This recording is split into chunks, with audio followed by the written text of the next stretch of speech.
The demon did not relocate successfully, and a woman perished in the process.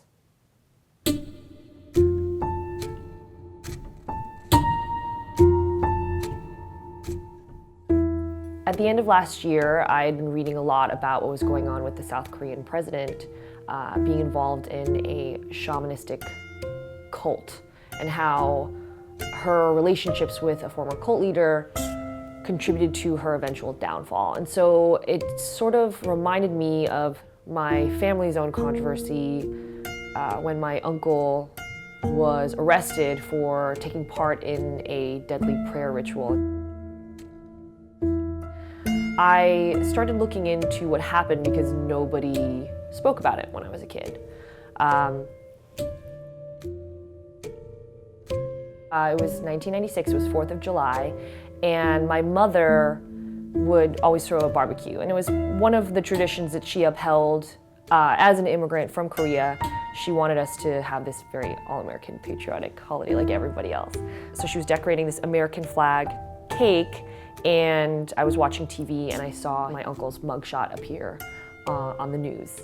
It was alarming. I thought it was my father because they look very similar and they're brothers. And then I looked closer and sure enough it was my uncle. Something about an exorcism was being reported and I didn't know what that meant. It was such a strange thing to know that he took part in something very dark that we weren't allowed to talk about.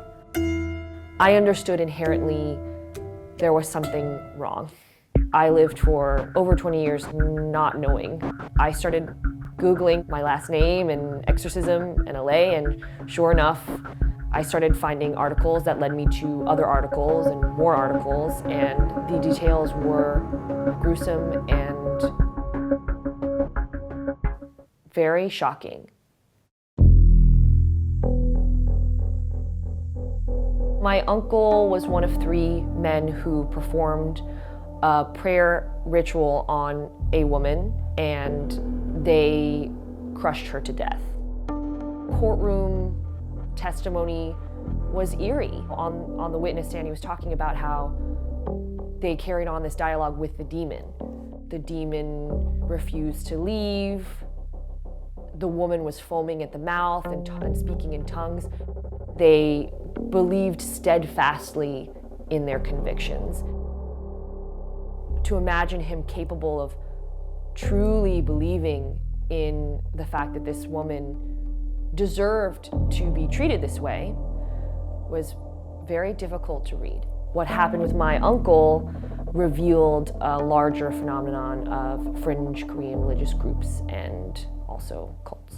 Well, I'm about to call Dr. Tark to speak to you about his expertise. His father used to be the premier expert in Korean cults until he was murdered by a cult member in 1994. I was certain that I'm the one who can follow his job.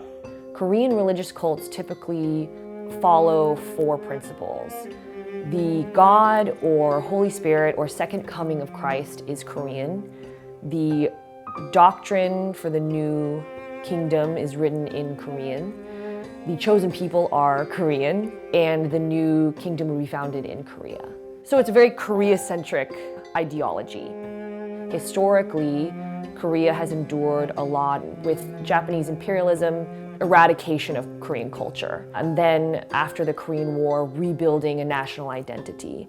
A lot of Korean people were in fear of what would happen next, and so these cults that sprouted really provided ample room to allow Korean people to feel as if they were chosen and to feel as if there was a place for them.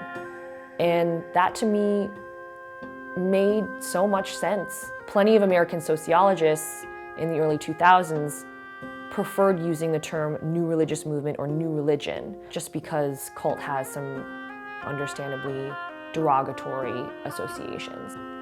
The most recent incident in Germany, that group of people murdered a woman through a prayer ritual. They were said to practice a form of shamanistic ancient Korean religion. Ultimately, I don't think that my uncle was part of a cult. And it wouldn't surprise me if he participated in this prayer ritual because he was hoping that he could be known to be close to greatness. I think that's what the connecting tissue to what my uncle believed in and the wider world of cults, that people really want to believe that there's more for them and that they are chosen for something bigger.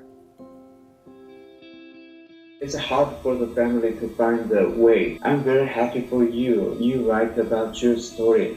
That's the beginning.